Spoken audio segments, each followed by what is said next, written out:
Hello, this is Teresa. I'm back with another video tutorial. This one is for Dare to be Artsy. I'm going to be sharing how I stamped the images for these 4 cards. So this is more of a technique video than a full card making tutorial. But as you can see, the cards have a pretty basic structure. There is some matting and basic layering. I'm using the Best Teacher stamp from Dare to be Artsy, and I'm going to be using almost all the images out of the stamp set plus some of the dies. And I'm going to be sharing a technique that's kind of like layering a stamp, but they're not intended to be layered stamps. So I deliberately turned this stamp on the wrong side, and I'm stamping it in a light brown ink to color the cookies that I'm going to put on my card. Now, this is not something that would work with every stamp, so you have to look at the stamp to see if it's symmetrical enough to make it work. In this case, this worked actually on at least 4 of the image stamps that are in this set, so I'm going to show you each one and what the differences are in what I did. The cookie is the simplest one to do because it just involves turning the stamp over after stamping the back side of the stamp and stamping the detail in a darker color. Now, this plant step is a little bit more complicated. I'm using a block so that I can use the lines to divide up the top from the bottom, so it just makes it easier to visualize when I'm stamping. And I'm starting from the wrong side of the stamp, so I'm going to get a solid green image at the very top, and then later I will turn this over and stamp the detail in a more contrasting color. So you can see the inks that I'm using from Dare to be Artsy. I'm using, I believe it's Paradise and Margarita Lime. Or I'll put the links below if I have those names wrong. In any case, I'm switching to a light brown ink to stamp the pot, so I still have the stamp on the wrong side to do this, so I get a solid stamped colored image. So you can probably already see how this makes coloring an image much faster if you have a stamp that you can do this with. And what you will notice is after I turn this back over and stamp over top, to get the more detailed part of the stamp, which is the right side of the stamp, so to speak. You have to be kind of careful with lining it up, and as you'll see the first couple of times that I stamped this down, I didn't quite get it aligned right, so I did stamp a few more samples off camera. I didn't want to bore you with watching me restamp them again. So what I'm telling you is this may take some trial and error to figure out how to line it up, or you could use a stamping positioning tool like the Misty if you just wanted to make sure it's stamped right the first time.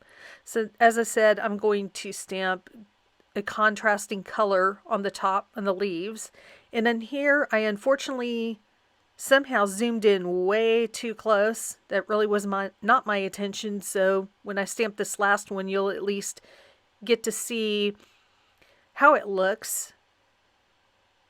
And the key to making this all look right, since you could see there's a lot of color out to the side, is using the matching die, because it cuts out that excess color that I stamped down in the first place. And I'm cutting off a little bit of that edge at the bottom where I could still see some white paper, and I'm kind of trimming that up at the top. But you get the general idea of how this works. It works best with a symmetrical stamp, and if you have a matching die, then you can cut out that extra color that you'd get around the edges of the image. So now I'm going to do the same thing with the stars. There are 2 star stamp sets in this. One is an outline stamp, and that's actually the one I'm using right now, except on the wrong side. So I'm stamping a lighter of 2 different yellow inks for the base of this star. And then I'll clean off and turn that stamp over on the side that has the outline, and I'm going to stamp that in a contrasting color. And unfortunately my head has to get in the way a little bit so that I can align that as close as possible so that I don't get that outline on the outside of the yellow or base that I stamped. And now I'm using the smallest solid stamp, and I'm stamping in the darker color in the center of each one. I'm now going to use the star die out of the set and die cut all of those out. Last but not least is this stamp in the set that's shaped like an apple, and the main purpose for the stamp is to stamp those words that says teaching is a work of art. But what I wanted to do again is using the back side of the stamp, so I've turned it the wrong way on my Misty, and I decided it would be best to use the Misty because I had a feeling I'd have to stamp more than one time to get the most solid image possible. So now that I have the apple part stamped, I added a little more ink around the edges to try to get a little bit darker for a little bit of shading. And now I'm going to turn the stamp the opposite side. And even though this stamp is not perfectly symmetrical, it actually works out perfect. It still fits within the image. So I'm going to stamp this down in some black ink. And now I have my stamped image. And I'm going to use, of course, the stem and the leaf image to stamp the leaf and stem up at the top. And I'm going to stamp that multiple times just to get that a little bit darker.